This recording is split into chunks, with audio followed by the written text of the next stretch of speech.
Hey everyone, welcome back to the channel. I've got an awesome project here for you today. Today we will be making coffee filter bats. Today it's a beautiful Saturday here in the Midwest. I just saw the most amazing sunrise this morning and I'm just in a really great mood. I hope you guys are in a great mood at home as well. But before we get into this project, or as I should say, if you want to get into this project, you can skip ahead because I'm going to do a little bit of talking. I just wanted to talk to you guys today about Halloween. Halloween is coming up in a few days. It's Saturday when I'm shooting this, so I guess Halloween is going to be on Monday. We just had our trunk or treat at our school last night, and it was awesome. Had a bunch of fun. We had a good show out. A lot of families come out and the neighborhood come out. And I really enjoyed it. It's my second year doing it. I know I didn't have trunk or treats when I was a kid. It's kind of a new phenomenon, but I think they're pretty awesome. I didn't go all out like some of the families in the parking lot. I think someone built a life-size replica of the book from Hocus Pocus.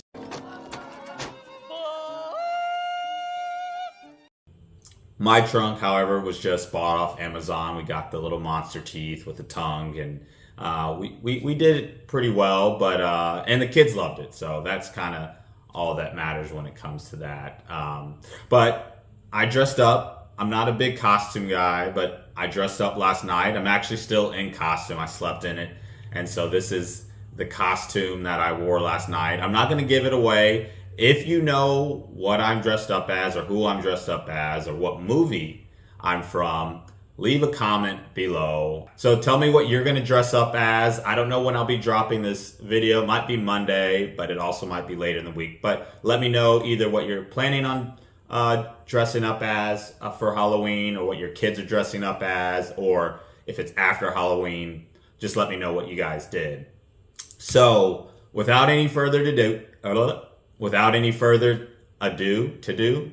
going to get into that project.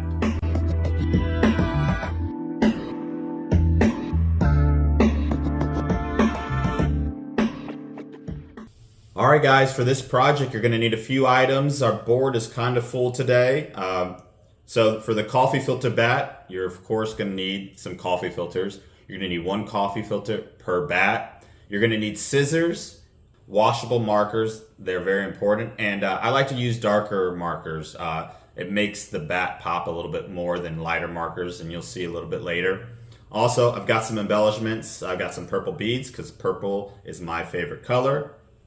We got a clothespin, some googly eyes, because googly eyes are always fun to mess with and play with. And we need some water and a pipette. And then lastly, I've just got some glue dots, but you really just need some type of glue just so that you can kind of glue down your embellishments or any jewels or beads that you might put on your bat. All right, and so that's that, and we're gonna get into making this project.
so I just wanted to really quickly talk about why I said earlier that this could be considered a STEM project or has STEM elements. One of the cool things about this project is chromatography. It's the colors that you use. So colors like black and the purple and the blue, they have a lot of colors in them, especially black. And when you use water, like we did in this project, it actually shows a lot of the brilliant colors that make up black. Now, I used some really terrible markers here. They're probably on their last leg, so the colors aren't really popping as much as they usually do. But if you use some new washable markers, you can really see, especially if you use darker colors, a lot of the colors come from the black and the dark colors, and it's really cool to show kids, especially the younger kids and kids who haven't seen it before. So where we are now is we've put the water on our coffee filter. The colors have kind of spread all out. It looks pretty cool, I think. The next step is, if it's a nice warm day outside, you can kind of leave your coffee filter outside to dry, but it's not warm outside, and we don't have that kind of time. Ain't nobody got time for that. So we're gonna do something that I might not recommend you always do. We're gonna hopefully not burn down the house, but we're gonna put this coffee filter in the oven at a really low temperature just to dry it out real quick, and then when we get back, we'll start the rest of the project. So we managed not to burn the house down. Actually, everything turned out really well. I did think of another option you could have done instead of the oven method. You could have just let it dry overnight. It's probably the safest bet there. It's what we've been doing at school. But for the video, we had to get it done quickly, so this worked actually really nicely. So if you need to get this done quickly, we put it in the oven at about 170 degrees for about 10 minutes, but just check on it every minute or so. It seemed to dry out pretty quickly, and there was no damage done to the coffee filter. So this is where we are at right now. This is what it looks like, and you can tell some of those colors kind of seeped in and are started changing colors. And it looks pretty nice, I think. So we'll get into the next step right away.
So that's the project today. I hope you enjoyed it. I know I had a lot of fun doing this project with you. If you have any questions about this particular project, please leave a comment and I will be sure to answer any questions. But that's it. If you stuck with me till the end, you might as well now hit that like button and please subscribe. It does help the channel out. Also, hit that notification button. I try to drop content every Monday, but sometimes things happen. So if you want to be up to date on when we're dropping projects, hit that notification button. And if you still haven't figured out who I am or what movie I'm from, Welcome to Good Burger, home of the Good Burger. Can I take your order?